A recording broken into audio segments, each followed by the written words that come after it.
الحمد لله رب العالمين الصلاة والسلام على رسوله الكريم وعلى آله وصحبه أجمعين وعلى من تبعهم بإحسان إلى يوم الدين. أما بعد.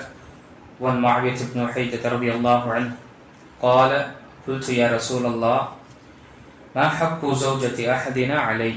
قال أن تطعمها إذا طعمت وتكسوها إذا اكتسيت ولا تضرب الوجه ولا تقبح ولا تجهر إلا في البيت. ஹதீஃபுன் ஹஸனுன் ரவாஹு Abu Dawood. பின்னிட்டுக்குரிய அல்லாஹ் நடிகார்களே, நாம் தொடர்ச்சியாக பெண்களுடன் நல்ல முறையாக நடந்து கொள்ள வேண்டும் என்ற தலைப்பின் கீழ் ஹதீஸுகளை பார்த்து கொண்டு வருகின்றோம். இன்று பார்க்கக்கூடிய ஹதீஸ் அபூ தாவூதில் வரக்கூடிய ஹதீஸ்.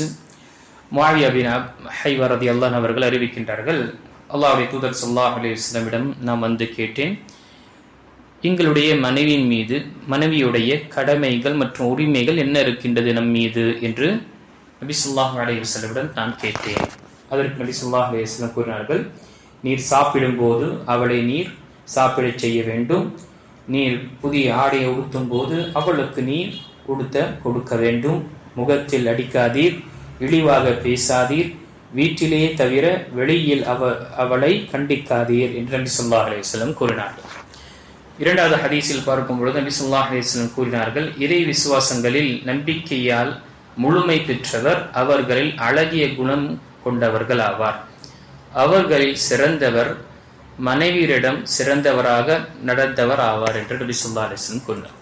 முதல் ஹதீஸ், இங்கு நபி ஸல்லல்லாஹு அலைஹி வஸல்லமிடம் சஹாபாக்கள் கேள்விகளை கேட்கின்றார்கள். நாம் அனைவரும் அறிவோம், சஹாபாக்கள் ஒரு விஷயத்தை கேட்கும் பொழுது அவர்கள் அந்த கல்வி அறிந்து கொண்டு அமல்படுத்துவதற்காக கேட்பார்கள். எண்ணற்ற கேள்விகளை சஹாபாக்கள் கேட்டு அமல்படுத்த வேண்டும் என்ற நோக்கத்தை கொண்டுதான் அவர்கள் கேட்கக்கூடியவர்களாக இருப்பார்கள். இப்பொழுது இருக்கக்கூடிய மக்களை போல கிடையாது. வெறும் கேட்டுக்கொண்டு இன்ஃபர்மேஷனுக்காக எடுத்துக்கொண்டு அமல்படுத்துவதோ இல்லையோ என்று அதற்கு பிறகு அவர் தேர்ந்தெடுக்கக்கூடிய நிலை இருக்கு. ஆனால் சஹாபாக்களுடைய நிலை, அவர்கள் கேட்பது அமல்படுத்த வேண்டும். அல்லாஹுடைய கட்டளை என்ன இருக்கின்றது, கடமைகள் என்ன இருக்கின்றது, அல்லாஹ் என்ன தடுத்திருக்கின்றான் என்ற விஷயத்தை அறிந்து அதன் பிரகாரம் தன்னுடைய வாழ்க்கையை அமைத்துக் கொள்ள வேண்டும் என்ற ஒரு உன்னதமான ஒரு நோக்கத்தை தான் செய்வார்.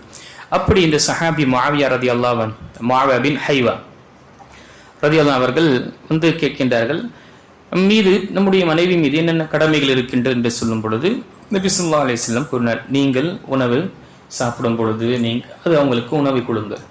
நீங்கள் புத்தாடை ஆடை அணியும் பொழுது நீங்கள் அவங்களுக்கு மனைவி செய்யுங்கள் என்று நபி ஸல்லல்லாஹு அலைஹி வஸல்லம் கூறினார். அப்போ குனித்துக்குரியவர்களே, நாம் இந்த விஷயத்தை நினைவு கொள்ள வேண்டும். இது நம் மீது உள்ள பொறுப்பு. நாம் அவர்கள் மீது உபகரணமோ இஹ்சானையும் செய்யவில்லை. மாறாக இது அல்லாஹு தஆலா நம் மீது ஆக்கிய ஒரு கடமை. அவர்கள் நம்முடைய பொறுப்பில் இருப்பதினால் அவர்கள் மீது செலவு செய்வது இது அல்லாஹுடைய கடமையும் அல்லாஹுடைய தூதர் ஸல்லல்லாஹு அலைஹி வஸல்லமுடைய கட்டளையுமாக இருக்கின்றது. நாம் இதை முழுமைப்படுத்த வேண்டும். அடுத்ததாக இங்கு சொல்லப்பட்டது, அவர்களுக்கு வலா தத்ரிபுல் வஜ்ஹ வலா துகப்பிஹ், முகத்தில் அடிக்க வேண்டாம். பொதுவாக கன்னத்தில் அறைவது என்பது மார்க்கம் முழுமையாக தடுத்திருக்கின்றது. அது யாருக்காக இருக்கட்டும், முதலில் அடிப்பது என்பது கூடாது. அவர்களுக்கு நாம் நேற்றைய அமர்வில் பார்த்தோம், ஒரு மனைவி தன்னுடைய கணவனுக்கு மாறு செய்கின்றார் என்றால் முதல் விஷயம் அவளை நம்ம பேசாமல் வைக்க வேண்டும். இரண்டாவதாக நம்முடைய படுக்கை விட்டு தனியாக ஆக்க வேண்டும். மூன்றாவது தான் அவர்களுக்கு அடிப்பது என்று, அதுவும் கைர முபர்ரிஹின், காயப்படாமல் அடிப்பது என்று அனுமதிக்கப்பட்டது. இப்போ இந்த கட்டம் நாம் முடிந்த பிறகுதான் அடிக்கக்கூடிய நிலை ஏற்படும். அதற்கு முன்னாலே அவர்கள் அந்த உபதேசத்தினாலும் அல்லது கணவர் கோபமாக இருக்கின்றார் என்ற அந்த உணர்வை உணர்ந்து கொண்டு தன்னை திருத்தி கொண்டார்கள், தன்னை சீர்படுத்தி கொண்டார்கள் என்றால் முடிந்துவிட்டது. அதற்கு மூன்றாவது கட்டத்தில் தான் அடிப்பது என்பது, அதுவும் காயப்படாத அளவுக்கு. அப்போ அந்த நிலை ஏற்படும் பொழுது நீங்கள் நினைவு கொள்ளுங்கள், முகத்தில் அறைவதும் கன்னத்தில் அறைவது என்பது நீங்கள் அஞ்சிக் கொள்ளுங்கள், இதை செய்யாதீர்கள் என்று நபி ஸல்லல்லாஹு அலைஹி வஸல்லம் கூறினார்கள். தோளிலோ கையிலோ அடிப்பது என்பது அனுமதிக்கப்பட்டது, ஆனால் முகத்தில் அறைவது என்பது கூடாது. ஏனென்றால் முகம் ஒரு மனிதனுடைய கண்ணியமான ஒரு உறுப்பாக இருக்கின்றது. அதனால அவன் இழிவாக கருதப்படுவான். ஒரு மனிதனுக்கு நம்ம கையில காலில் அடித்தோம் என்றால் அவன் இழிவாக அதை உணர மாட்டான். ஆனால் அதுவே கன்னத்தில் அறைந்தும் பொழுது அவனை நாம் இழிவுபடுத்திய போல் ஆகும். இது கூடாது. அது மட்டுமல்லாமல் மருத்துவ ரீதியாகவும் சில காரணங்கள் இருக்கலாம். ஆனால் அல்லாஹ்வுடைய தூதர் ஸல்லல்லாஹு அலைஹி வஸல்லம் நமக்கு முன்கூட்டி இந்த விஷயத்தை தெரியப்படுத்தி இருக்கின்றார்கள். நாம் இதை செய்வது நபிகள் நாயகம் ஸல்லல்லாஹு அலைஹி வஸல்லம் இதை தடுத்திருக்கின்றார்கள் என்ற எண்ணத்தை கொண்டு நாம செய்ய வேண்டும். வலா துகப்பிஹ், அவர்களை திட்டுவதோ அல்லது அவர்களை கண்டிப்பதோ அல்லது அவர்களை சில கடுமையான வார்த்தை பயன்படுத்துவது என்பது நாம தவிர்த்து கொள்ள வேண்டும். நான்காவது விஷயம் சொல்லப்பட்டது வலா தஜ்ஹர் இல்லா ஃபில் பைத், அவர்களுக்கு நீங்க ஒரு ஏதாவது ஒரு தண்டனையோ அல்லது அவர்களுக்கு நீங்கள் ஏதாவது ஒரு முடிவை எடுக்கின்றீர்கள் என்றால் வீட்டிலேயே நீங்கள் அவங்களுக்கு படிப்பினை கற்றுக் கொடுங்கள். தனியாக அவங்கள மற்ற மக்களுக்கு மத்தியில் அசிங்கப்படுத்துவதோ இழிவுபடுத்துவதோ என்பது கூடாது.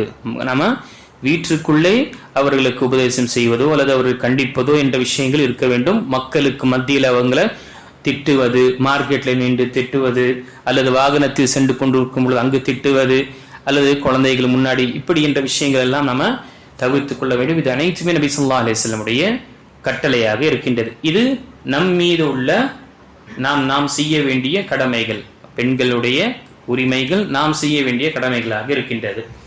அடுத்ததாக நபி ஸல்லல்லாஹு அலைஹி வஸல்லம் கூறினார்கள், அக்மல் முஃமினீன ஈமானன் அஹ்ஸனுஹும் குலுகா, உங்களில் ஈமானில் மிக சிறந்தவரும் முழுமை பெற்றவர் யார் என்றால் யார் நற்குணங்களில் சிறந்தவர்களாக இருக்கின்றார்களோ, யார் நல்ல பண்புகளை கொண்டும் குட் கேரக்டரில் ரொம்ப பெஸ்டாக இருக்கின்றார்களோ அவர்கள் தான் சிறந்தவர்கள்.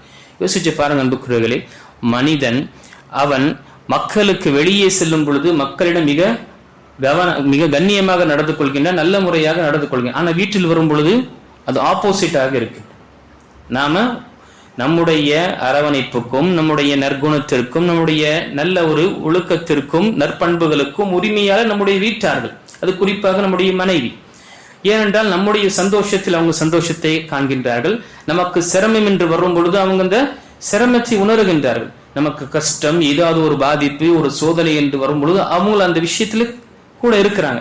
நமக்கு சந்தோஷம் என்று வரும் பொழுது அதில் அவங்க இருக்கிறாங்க. அப்போ நம்முடைய நற்குணங்களுக்கும் நற்பண்புகளுக்கும் முதல் உரிமை என்பதே நம்முடைய வீட்டார்கள், அதுவும் நம்முடைய மனைவி, நம்முடைய மக்கள்.